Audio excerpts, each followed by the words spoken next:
that food in there, he's never going to forget where he hid it. A very, very intelligent bird.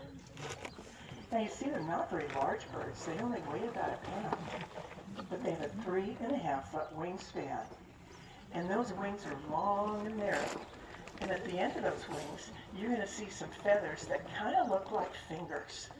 Those feathers can actually move independent of one another, adding to their agility in the air. And if you look in between those feathers, you're going to see some spaces. And the spaces are called slots. The slots will allow the raven to fly very slowly, because if he were up in a high soar, he'd be on a flat wing, and the wind would push up underneath his wings through those slots, and he'll be aloft, so he doesn't stall out. So he can look around very carefully for any potential prey or predator. Now, not only can the raven fly very slowly, but he can fly very fast. Ravens have been clocked at speeds of over 60 miles an hour. And ravens are part of the corvid family. Ravens are scavengers. And if you're a scavenger, what better place to find food than along a highway? As a matter of fact, ravens might travel 30 or 40 miles a day looking for carrion along the highway. And at speeds of 60 miles an hour, you can see that they're going to be awfully successful. And ravens are part of the corvid family, of which jays and crows are as well. And that makes them very intelligent birds. And they're going to use that intelligence not only to be great hunters, but also we believe that they can reason to a degree. We believe that they'll follow cues to find food. As an example, you might see them following a farmer who's plowing his fields. And they're anticipating those insects that pop out behind that plow. And they're so fast, they might very well be able to grab those insects right out of the air. They might follow construction workers anticipating a thrown-away sandwich, or school children, and they're going to be eyeing those lunch boxes. And with that amazing beak of theirs, they might very well be able to open that lunchbox. They're so smart, they even figured out the difference between a McDonald's bag and a Macy's bag. They definitely prefer the McDonald's bag. And ravens are very social birds. About the only time you're going to find them. Oh my gosh. Hello. And they're going to defend their breeding territory pretty aggressively. Other than that, you might find them in very large flocks. But you know, when you see a raven up in the air, you hear a raven, you look up, I bet you don't just see one, I bet you see two. Because ravens are monogamous. They're very devoted to their lifelong partner. And they will be up there doing amazing flights in the sky, amazing athletic flights, looping flights, amazing dives, rollovers. They really are fun to watch, and it just seems that they're having a lot of fun too. You know, for many years, ravens have been considered pests and varmints, and they've been killed because of that. But actually, the opposite's true, because the raven will eat the carrion that could disease the environment, and because they'll eat the insects that could harm a farmer's crop. They're very important to a healthy environment, and they need to be protected. And of course, ravens aren't raptors, they're predators. And you know, predators are really so important to a healthy environment, because quite often a predator will prey on a species that's become overabundant. And if a species does become overabundant, oftentimes it'll overeat a habitat, overnest a habitat, and so by having the predator prey on that overabundant species, it's not only keeping the habitat healthy and in check, it's keeping that species healthy and in check. So predators are really so very important. And you know, one of a bird's jobs is camouflage. I think he's gone. Now, you look at a raven, black, you wouldn't think that that's such a great color to camouflage yourself. Yeah, I think he's gone. However, if you are looking, you hear a raven, you look around, you don't see him, he is hiding in the shadows of that big old tree. So in fact, that black color is really quite good. Here, here's And another it one. hides it quite well. Oh, that's smaller. And you know, I want to tell you, there's different sizes of all these black birds that we have. That The one smallest does look small. of these blackbirds is actually the crow. And then the next in size is the Chihuahua raven, who is having a wonderful time up in the sky, and he doesn't want to leave. Oh, raven, is that the same one? And the largest is the common raven, and that's the raven that all of us see quite often. Very big bird, about twice the size of a Chihuahua raven. And Allie's going to tell us what our raven's fooling around doing right now. Hi everyone, my name's Allie. I'm one of the trainers here, and I'm just hopping on mic because, as you guys saw, our raven does not want to go home yet, which is totally fine. So maybe it is This the same. happens a lot during springtime. Oh, we are good. So you guys don't have to listen to me for all that long. But just to give some context, these guys do have full power of choice when they're out here, so we never force them to create, or we'll never release 2 species on their own. So when we have to sell, we do. So I'm going to hop off, pass this back to the professional. It wasn't too long, and we'll continue with our program. Thank you guys so much. That's a cactus one on top of that tomorrow. Thank you, Allie. Save me again. So, I mentioned that we're also going to be observing raptors. Now, raptor comes from the Latin word meaning to seize, and that's exactly what raptors do. Raptors hunt live prey. And raptors have 3 common characteristics. They have incredible vision. In fact, we think some of the best in the world. They have a curved beak because they're predators, but they don't have any teeth. So that curved beak will allow them to tear their food apart. And they have very strong feet and sharp talons. And for the most part, that's exactly how a raptor kills its prey. It impales its prey with those very sharp talons.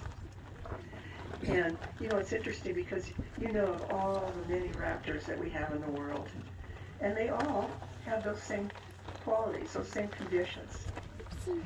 And we think that that is because something called convergent evolution has happened. They have developed those same qualities to better survive in the habitat that they live in. So that's very important for a raptor to be able to have that great vision and the curved beak and the very strong feet and sharp talons. And there are daytime hunters in the raptor world, and there are nighttime hunters. Now, if you're a nighttime hunter, it's very important that you are not hurt. So nighttime hunters in the raptor world will have very soft feathers. Oh, and look at this. We have a raptor that has just come into the territory. This is a great horned owl. You're all going to great look at her. She's going to fly all over the site. But this is a great horned owl, the largest owl in Arizona, weighing between 2 and 3 pounds, with a 4.5-foot wingspan. And when you do see her, you're going to see exactly why she's called the great horned owl. Those feather tufts kind of look like horns. Some people might even think they look like ears. But they have nothing to do with hearing and everything to do with camouflage. She can raise and lower those feather tufts to help blend into her habitat. And you're going to see that she's well designed to blend into just about any kind of habitat with that gray-brown color all over her body. And she's pretty interested in what's going on at Cat Canyon, so she's checking everything out. Oh! Right over your heads. Now, when you can get a good look at her, take a look at that face. And take a look at those eyes. She has huge eyes. Oops. Those large eyes will allow her to see very well in limited light, because that's exactly when the great horned owl looks, during the dusk and dawn hours. So those large eyes will allow her to see very well in limited light. And also, when you take a look at her face, take a look at those feathers that encircle her face. Oh! Holy smokes. Yeah, isn't that cool? Yeah. And directs to the ears of the Oh, she's pretty. which are located right behind that face.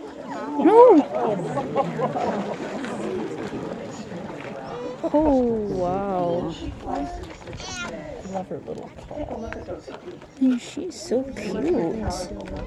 Right down there. and they give you as a matter of fact, the great horned owl If you want me to, 500 pounds I'll of go pressure around in per circles. square inch onto her head.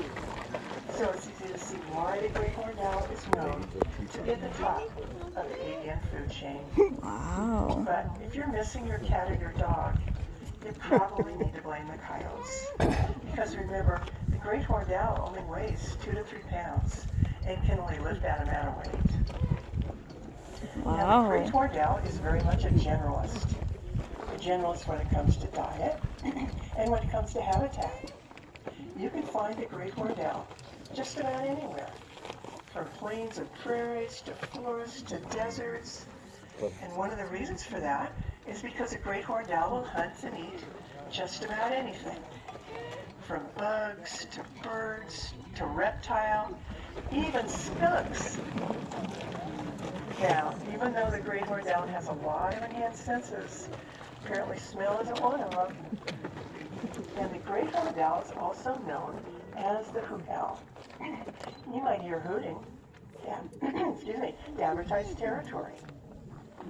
Because if you're a raptor, it's awful important that you let any potential intruders know that this is your hunting or your breeding territory. Don't even think about coming into it. So she's going to make herself heard very loudly that she owns this place. You also might hear hooting during courtship. And the breeding time of the great horned owl is earlier than most raptors. It's December and January. And interestingly, they don't build their own nests. They'll take over an existing situation, like maybe a flower pot on your patio or maybe another raptor's nest. And because those other raptors generally have their breeding time in the spring, they haven't gotten in a romantic mood yet. So there are plenty of nests for the great horned owl to choose from. So if you're lucky enough to hear the great horned owl hooting back and forth to one another during courtship, it's called duetting. And it's just a beautiful sound. And if you listen very carefully, you can even hear the difference between the male and the female voice, with the female voice being slightly higher. Now, in watching this incredible creature, you wouldn't think that there are many dangers that she has to deal with, but there are, and sadly, many of them are human-caused. Because if the great horned owl were to eat a rodent that had eaten rodenticide or rat poison, chances are that great horned owl will die as well. So it certainly brings to mind how important it is to avoid the use of chemicals like pesticides and rodenticides, because certainly they don't just kill their intended targets, they continue to kill up the food chain. And another danger that faces many of our raptors is electrocution, but you can help with this. If you ever see any signs of electrocution, here in Tucson you can call Tucson Electric Power, and they can install that gray tubing that I pointed out on the fence to prevent further electrocutions in that area. So there are many things that we can do to prevent damage and hurt to our many beautiful wildlife animals. Well, our final raptor is one that actually originated in South America and Central America. And over the years has been expanding its range northward and now makes the Sonoran Desert its home. And specifically the Arizona Upland subdivision of the Sonoran Desert. And that's what you're looking upon right now. A very lush, a very beautiful, and a very hazardous habitat. And look at this. You are looking at the iconic raptor of the Southwest, the Harris hawk. A beautiful dark brown bird with 2 points of white, a white brown patch, and a white tail band. Holy Harris hawks smokes. weigh between 1.5 and 2.5 pounds, and Wow. they have 3.5 foot wingspan. And look at this, they are advertising their territory up there. They're letting any potential intruders know that they own this place, so they're going to make themselves very visible Wow. high in the air to let any of those potential intruders know that they are not welcome here. It's also a great opportunity to take a look at those 2 field marks, the white rump patch and the white tail band. If you are looking for a Harris hawk and you see a dark brown bird with those 2 field marks, I bet you found one. And it's also a great opportunity to take a look at the shape of their wings. Oh, look at these dives. These dives over your head. my gosh. Oh, hello. See that they have cattle-shaped wings. Oh, we can see they didn't catch them here. They're really athletic. And really just Look how And beautiful. of course, you can see that russet coloring to their legs, their wings. Really, really beautiful raptors. Now, Harris hawks, as I said, originated from South Wow. America and Central America. And over the years have been expanding their range northward. Oh, and look at this. They are also perch hunters. Look at the Harris hawk on a saguaro. Now, as a perch hunter, a saguaro is a very convenient perch. But you have to learn how to use it. You have to learn how to open up your wings very wide and land very softly on top of that saguaro. But what you can't see are their talons holding them aloft over the thorns of the saguaro. So if you are Jeez, these are successful in using fast that saguaro birds. for hunting, it's also important for your nesting. They will build a stick nest between the body and the arm of a saguaro. So if you're taking a hike and you see a stick nest, that could very well be a Harris hawk nest. Now let me tell you the story of the Harris hawks. About 150 years ago, cattlemen decided that they could make a living here in the Sonoran Desert. But in order to do that, they had to bring water for their cattle. So they built water tanks and cattle tanks. In doing that, they were also providing a water source for the Harris hawks. Because Harris hawks, being from the jungles of South America, need that extra water. They Look how can't get pretty. the water just from their prey. Most raptors can, but Harris hawks need that additional water, and that's why oftentimes you're going to see them around your house. Because you might have a pool, you might have a fountain, and that's very convenient for them. So the Harris hawks continued to expand their range northward. Now, even though they had water available to them, they were still dealing with a very hazardous habitat. So when the Harris hawks did expand their range into the Sonoran region, in order to better survive, they began living cooperatively in family groups of up to 6 or 7 birds. Now, there exists something in the raptor world called reverse sexual dimorphism. And we have Harris hawks that have decided that tree over there is a great place to perch. They'll come back soon. It's called reverse sexual dimorphism. And what that means is the female is actually larger than the male. Within the Harris hawk world, that size difference could be 20 to 30%. So by size alone, within these family groups, the female is the most dominant. She is the alpha. And then in order of dominance, you would most likely have her breeding partner, the alpha male. And then probably you would have a beta female, a beta male. You could have up to 2 or 3 additional birds, or the helper birds, or the gamma birds, whose job it is to help hunt with the family and defend against predators. Now you'd think within these dynamic family groups, if there wasn't some sort of order that exists, that there'd be chaos. But there is an order. It's called a dominance hierarchy. Isn't that beautiful? Watching them up in the sky together, doing amazing, beautiful flights. And over your heads again. They're quite the athletic birds.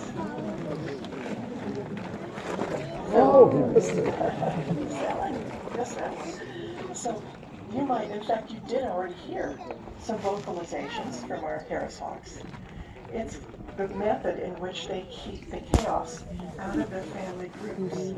You'll see these 2 birds maybe vocalizing at one another, maybe even going down to the ground and grasping talons and bristling on the ground. Whichever bird releases that grass first is the loser. Neither bird's going to be hurt because that would be counterproductive to hurt members of your team. But the point is definitely made. Which bird is the most dominant? Now, not only do the Harris hawks live in family groups, but they hunt in family groups. And Harris hawks are known to have the most sophisticated method of hunt of any raptor. You could see a type of hunt called a relay chase hunt, where one bird might initiate the chase after maybe a rabbit, And when that first bird gets tired, then a second bird will take up the chase. And then maybe a third bird will come down and force that rabbit out to the other side with those long legs that they have. And on the other side will be two waiting Harris hawks to complete a surprise pounce upon that rabbit. Now, Harris hawks hunt mainly small mammals. Those could be rabbits, all sorts of rodents, maybe some lizards. Rarely, however, will they hunt snakes. And we think that's a prey avoidance adaptation as to where they came from. Because certainly in South America and Central America, there are plenty of venomous snakes. So they just learn to avoid that potential danger. And you'll see them often, the Harris hawks often gathered very closely together. Because they have adapted to a cooperative style of living. Good catch, I think. But, raptors are inherently so territorial that most raptors would never allow that kind of competition, that closeness. So you're going to see them gathering very closely together. They're cementing that social bond. They're reminding each and every one of them that the reason that they can be successful here is because they cooperate. So you'll see them, just as you do now, gathering very closely together. They might even be so close that they're touching. You might even hear little growling sounds. They're cementing the social bond. They're reminding each and every one of them, look at this, our alpha female has come to join the boys. And you can see that size difference right away. Look how beautiful she is. So they will use that method to make sure that there's never any chaos within these family groups. And you did hear the vocalization, and that's that method that I'm talking about. And also, right before a hunt, you could see something called an assembly ceremony, where you might see all the birds very close together. They're constantly turning their heads. They're reminding each and every one of them that this is the method that we can find food. They'll constantly turn their heads and look for movement, because Harris hawks are sight hunters. And they will look for anything moving out in the desert. When they see it, they're going to pursue it. And they're going to hopefully use those very strong feet and sharp talons to dispatch their prey. That is the method of their hunt. Now you can see that Harris hawks have many advantages that other raptors don't, simply because they cooperate. And that is especially true if you're a juvenile raptor. You hear that vocalization? If you're a juvenile raptor, because raptors gain their adult size by about 4 months. And certainly, a 4-month-old bird has a lot to learn. He doesn't really fly very well. He doesn't know what he can eat, what might eat him. So by having the opportunity to watch the adults, to learn from the adults, it's going to extend their lives quite a lot. There you go. Now, that may not necessarily be true. You watch these birds very closely together, even though they're making noise. They are cementing that social bond. If you're look at this, you might have a hunt. All the birds are going down to the ground, and I hear vocalizations. And if food is found, the dominance hierarchy will take over again. The most dominant bird will eat first, and then on down the line. And the hunting will never end until all the birds are fed. And if there are nestlings involved in the family group, then only the alpha bird can pass that food off to the nestling. If a beta or a gamma bird comes up with that food, they have to pass it to the alpha, who will pass it to the nestling. You can see it's a very formalized existence that works very well. But I have to tell you, that wasn't a real hunt. We did use a lure to show you exactly how the Harris hawks do hunt. And that's exactly how they hunt. Going down to the ground and using those very strong feet and sharp talons to dispatch their prey. Now, as I was saying, if you're a female Harris hawk, that might not work out quite as well for you, because the female has gained her adult size. Yeah, there we go. It's gained her adult size by about 4 months. Now, she could very well pose a challenge to that dominant female. So that 4-month-old bird could very easily be asked to leave the family group, forced out, in other words. So if that happens, she's going to head out looking for a mate, and if she does find that mate, then she's going to be the next matriarch of that family group. If she doesn't, then she will continue to look and probably end up finding another family group. Oh, feisty. Another family group that will allow her to become a beta or gamma bird. Well, we certainly hope you've enjoyed our presentation. But before you leave, I'd like to leave you with one final thought, a couple final thoughts. You know, there are so many ways that we as individuals can help the world and its creatures. One way, we can help fight habitat loss. We can use our native species plants in our backyard, in our neighborhood. We can vary our diets by choosing plant-based foods once in a while rather than meat. Because we humans are the only creatures that can actually make change to the world. So for our sake and for the sake of all our creatures, please make those changes positive ones. Thank you very much, and we hope to see you again soon. Thank you.